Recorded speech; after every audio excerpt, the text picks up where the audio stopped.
Hello friends and students, আমার প্রিয় ছাত্রছাত্রী ভাই বোনেরা, institute of academic and competitive English পরিচালিত এসবি এডুকেশন অ্যান্ড কেরিয়ার চ্যানেলে আমি আবার এসেছি আর একটা ভিডিও নিয়ে। তোমাদের ক্লাস 6 পার্ট 2 পরীক্ষার জন্য তোমরা প্রস্তুতি নিচ্ছ। আমার এখানের যে ইনস্টিটিউটের ছাত্রছাত্রী তাদের জন্য প্রস্তুতি নেওয়া হচ্ছে, প্রস্তুত তাদের করছি।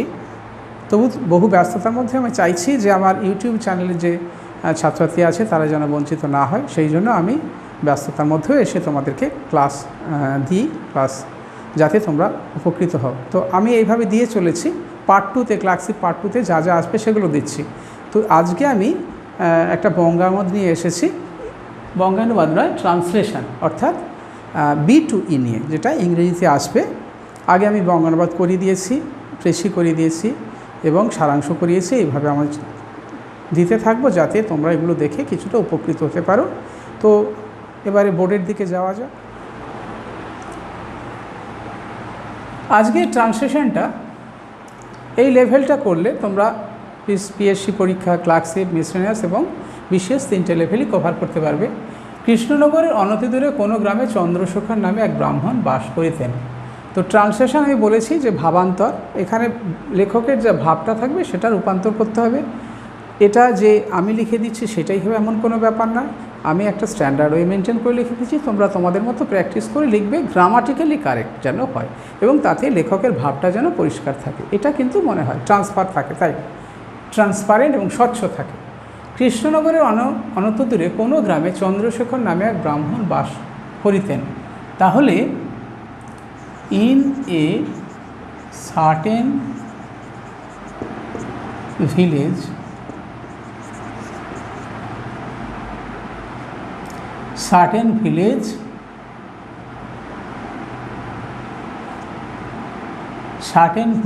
not far away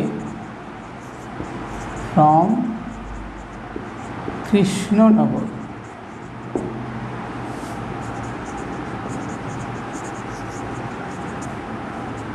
তাহলে in a certain village not far away from Krishnanagar there lived a Brahmin, সেখানে এক ব্রাহ্মণ বাস করতেন, নেমড চন্দ্রশেখর।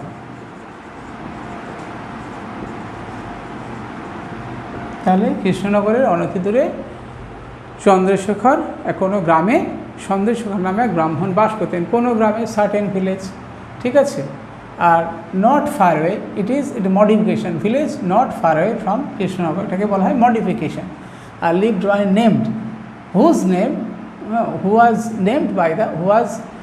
name was, এটাকে সংক্ষেপে নেমড, এটাকে অ্যাডজেক্টিভ পার্টিসিপল সেভাবে করা যায়। ওকে, তার 2 পুত্র ছিল। তাহলে হি এখানে নর্মালি করতে পারো, হি হ্যাড 2 sons, বা এটাকে আরও করা যায়, হি ওয়াজ হ্যাভিং 2 sons। এখানে আমরা জানি হ্যাভটা মূল ভার্ব হয় অথবা অক্সিলারি ভার্ব, দুটো হয়, কিন্তু এখানে মূল ভার্ব প্রিন্সিপাল ভার্ব হয়েছে, এখানে অক্সিলারি ভার্ব এটা, ঠিক আছে। এইভাবে বুঝতে হবে, বুঝে করে নিতে হবে। ওকে, তো হি ওয়াজ হ্যাভিং 2 sons, এটাও করা যায়, হি হ্যাড 2 sons, এটাও করা যায়। তার মধ্যে জ্যৈষ্ঠের নাম ছিল শশীভূষণ ও কনিষ্ঠের নাম বিধুভূষণ। তাহলে তার মধ্যে বিটুইন দেম, তাদের দুজনের মধ্যে, the name of the elder son, এখানে মনে রাখতে হবে যে 2 জন আছে, তো এল্ডেস্ট হবে না, এল্ডেস্ট 3 জন থাকলে হতো, আমরা জানি সুপারলেটিভ ফর্ম। তাহলে এল্ডার কেন হলো? যেহেতু 2 জন আছে তাই এল্ডার হলো। এখানে যদিও জ্যৈষ্ঠ বলেছে, হ্যাঁ। The name of the elder son was Shashibhushan,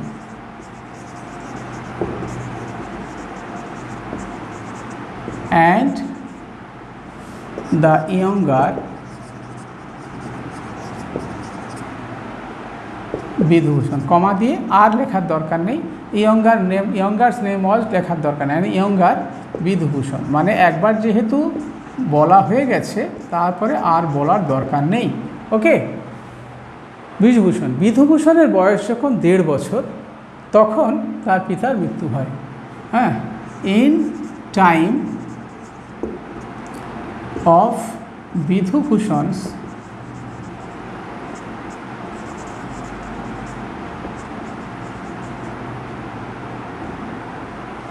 is being 1.5 years। তাহলে দেখো আমি হোয়েনটাকে দিলাম, অর্থাৎ কমপ্লেক্স সেন্টেন্সটাকে আমি সিম্পলি নিয়ে চলে এলাম। মনে রাখবে কমপ্লেক্স সেন্টেন্সকে যদি সিম্পলি নিয়ে আসা হয় সেক্ষেত্রে কিন্তু পরীক্ষক তোমাকে ওয়েটেজ দেবেন। তার কারণ হচ্ছে it is difficult to make simple sentence from complex. 2 or 3 সেন্টেন্সের 2-3টে বাক্য থেকে একটা সিম্পল করা কিন্তু ডিফিকাল্ট, এবং এটা যেহেতু সিম্পল বাক্যের সৌন্দর্য বেশি তাই সিম্পল বাক্য শুনতেও ভালো লাগবে, তাই তোমার কে ওয়েটেজ দেবে এবং সেক্ষেত্রে নাম্বার তুমি বেশি পাবে। এজ বিং, তাহলে কি in time of Bidhubhushan's age being 1.5 years, অর্থাৎ এখানে আমি যখনটাকে তুলে দিলাম। এই যে যখন আছে, হ্যাঁ, বিধুভূষণের বয়স যখন, এখানে হোয়েন আছে, নর্মালি হোয়েন দিয়ে বাক্য শুরু হয়, কিন্তু হোয়েন দেব না, হোয়েনটাকে এড়িয়ে দেবো। বাক্যে সমস্ত আমি বলে দিচ্ছি প্রেসি বা যে কোনো বাক্য খেলার ক্ষেত্রে কমপ্লেক্স সেন্টেন্সটাকে এড়িয়ে চলবে, তোমরা চেষ্টা করবে। এই জন্য লেখাটা প্র্যাকটিস করতে হবে, ঠিক আছে? এবার লেখা প্র্যাকটিস করতে হবে, ডেসক্রিপটিভ ইংলিশগুলো তোমাকে দেখতে হবে, এবং আমার আগের ভিডিওগুলোতে আমি মোটামুটি আলোচনা করেছি, এবং এ প্রসঙ্গে পরবর্তীকালে আমি আলোচনা করব কিভাবে ডেসক্রিপটিভ ইংলিশটা লেখা যায়। হাফ ইয়ার্স, বয়স 1.5 বছর, তখন তার পিতার মৃত্যু হয়। তাহলে হিজ আর, হ্যাঁ, in time of being Vidhubhushan's age being in time of Vidhubhushan's age being 1.5 years, his father passed away। এটা খেয়াল রাখতে হবে যে এটা যদি কমপ্লেক্স সেন্টেন্সে লিখি, হোয়েন বিধুভূষণ ওয়াজ অমুক অমুক 1.5 years old his father, সেইটার তুলনায় এই বাক্যের সৌন্দর্যটা বেশি।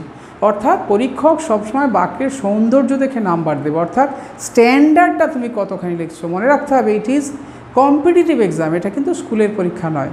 কম্পিটিটিভ এক্সামে দুজনেই একই বিষয়।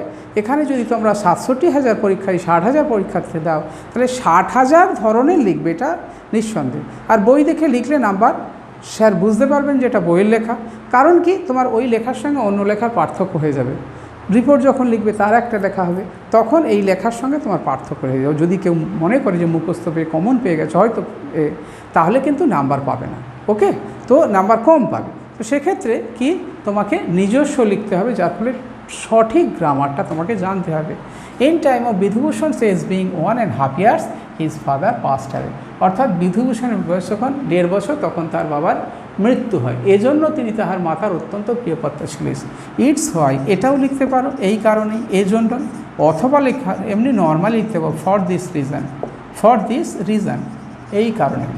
রিজন কী ছিল? বিধুভূষণ, আচ্ছা, এই কারণে তিনি তাহার মাথার অত্যন্ত প্রিয়পাত্র ছিলেন। He was very much অ্যাফেকশনেটেড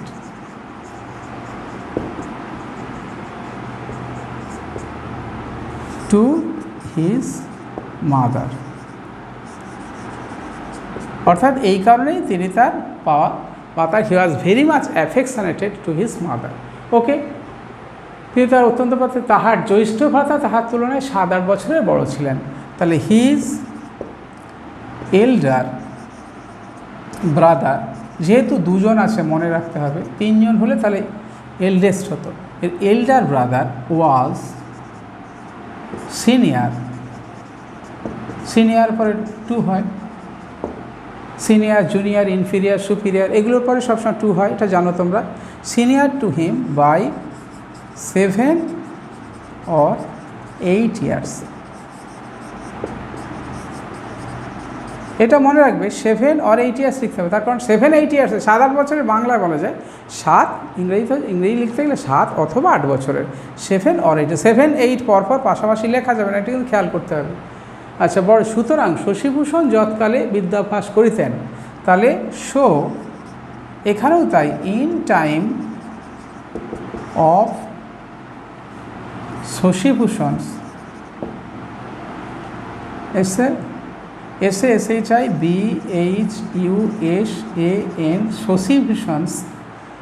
Shoshiphusans having been engaged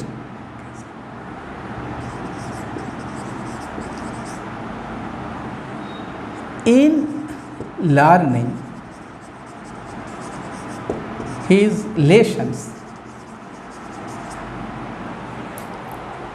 বা হ্যাভিং বিন লার্নিং হওয়ার সময় অথবা হ্যাভিং এনগেজড হিমসেলফ করতে পারে। তখন যদি হ্যাভিং এনগেজড অর্থাৎ অ্যাক্টিভ ভয়েসে করা যায় তাহলে হ্যাভিং এনফেজ তখন রিফ্লেক্সিভ প্রোনাউন। এটা খেয়াল রাখবে, এখানে এই having been engaged in learning, এটা হ্যাভিং বিন এনগেজড অর্থাৎ নিজেকে যুক্ত করার সময়, অর্থাৎ এখানে হ্যাভিং বিন এনগেজডের জায়গায় আমি কিন্তু হ্যাভিং এনগেজড করতে পারতাম, সেক্ষেত্রে কিন্তু একটা রিফ্লেক্সিভ প্রোনাউন লাগতো। তাহলে কি লাগতো? হ্যাভিং এনগেজড হলে এখানে হিমসেলফ লাগতো। তখন কারণ কি? এনগেজড কি? ওটা রিফ্লেক্সিভ প্রোনাউন। ওকে, তাহলে ওটা ট্রানজিটিভ ভার্ব। তা ট্রানজিটিভ ভার্ব আমরা শিখে এসেছি, ভার্বের চ্যাপ্টারে যে ট্রানজিটিভ ভার্বে অবজেক্ট লাগে, তাই এখানে অবজেক্টটা লাগতো, কিন্তু আমরা এখানে হ্যাভিং বিন এনগেজড করার জন্য আর অবজেক্ট লাগবে না। Having been engaged in learning his lessons, তখন বিধুভূষণ কেবলমাত্র খেয়াল করতে, Bidhubhushan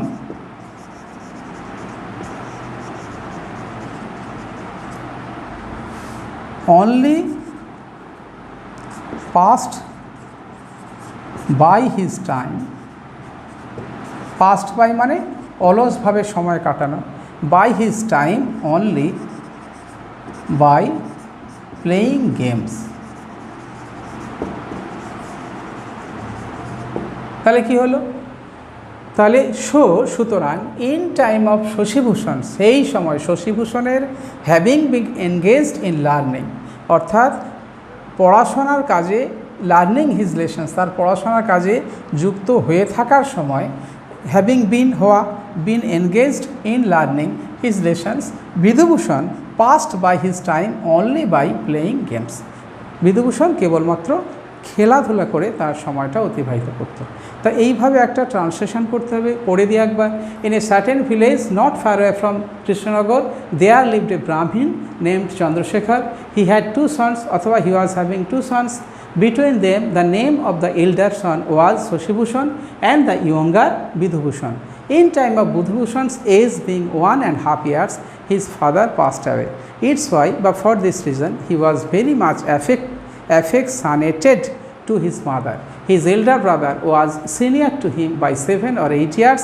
So in time of Shashibhushan's having been engaged in lesson is learning his lessons, Bidhubhushan passed by his time only by playing games. তো এইভাবে একটা translation এর রূপান্তর করলাম, চেষ্টা করলাম যেটা যত সম্ভব স্ট্যান্ডার্ড করা যায় কিনা এবং যাতে তোমরা সর্বোচ্চ নাম্বার পেতে পারো। তো এইভাবে তোমরা বাড়িতে প্র্যাকটিস করবে। এই দিক দিয়ে তোমরা পি কে দে সরকার, পি.সি. দাস বা ডিপি ভট্টাচার্য বা অন্যান্য যে বইগুলো আছে সেই বইগুলো তোমরা প্র্যাকটিস করবে। সেই প্র্যাকটিস করে ট্রান্সলেশন করে প্র্যাকটিস করে নিজেদেরকে দক্ষ করবে, ঠিক আছে? এ বিষয়ে যদি কোনো পরামর্শ দরকার হয় আমার সঙ্গে যোগাযোগ করবে এবং আমি সেগুলো দেব, পরামর্শ দেব তোমাদেরকে। এবং তোমরা যদি এই পাঠটা পড়ে আশা করি তোমাদের উপকার হবে। তোমরা যদি উপকৃত হও মনে করো তাহলে পরের ভিডিওটা আমরা দেখবে। আমি নিয়মিত এরকম করে ভিডিও দিয়ে যাব তোমাদের পরীক্ষা পর্যন্ত, বা পরীক্ষা পর্যন্ত কেন এরকম দিতেই থাকবো, যাতে তোমরা বিভিন্ন পরীক্ষা পিএসসির পরে ICDS, তারপরে মিসলিনিয়াস, তারপরে WCS, তো বিভিন্ন পরীক্ষায় তোমরা কিছুটা এগিয়ে যেতে পারো এবং কমপ্লিট করতে পারো। তো মনে রাখবে স্ট্যান্ডার্ডে কোনো শেষ নেই, স্ট্যান্ডার্ড করতে হবে, আরও স্ট্যান্ডার্ড করতে হবে, আমরা শিখব। তো যাই আজকের ভিডিওটা তোমাদের যদি ভালো লেগে থাকে, যদি মনে করো তোমরা পরের ভিডিওগুলো থেকে উপকৃত হবে, তাহলে অবশ্যই আমাকে সাবস্ক্রাইব করবে। নতুন যারা আছো যারা আমার সাবস্ক্রাইবার আছো তারা তো বটেই, সাবস্ক্রাইব করবে, বেল আইকনটা ক্লিক করে অল বাটনগুলো ক্লিক করবে, তাহলে সমস্ত ভিডিওগুলো এখন থেকে প্রথমেই পেয়ে যাবে এবং তোমরা তাড়াতাড়ি 2 মাস পরে পরীক্ষা হওয়ার কথা আছে তৈরি হতে পারবে। আর না হলে যদি পরীক্ষা পিছিয়ে যায় তাহলে সময় পেয়ে যাবে। তো আর যোগাযোগ করার ক্ষেত্রে ডেসক্রিপশান বক্সে লিঙ্ক দেওয়া আছে, তোমরা যোগাযোগ করতে পারো। আমার টেলিগ্রাম চ্যানেল আছে, তোমরা প্রশ্ন লিখে পাঠাতে পারো, আমি উত্তর দেব, বা তোমাদের কোয়ারিগুলো করতে পারো, আমি উত্তর দেব। ওকে, তো আজকে এই পর্যন্ত বলে আর একটা ভিডিও শেষ করলাম, পরে আবার তোমাদের অন্য একটা ভিডিও নিয়ে আসবো। ধন্যবাদ।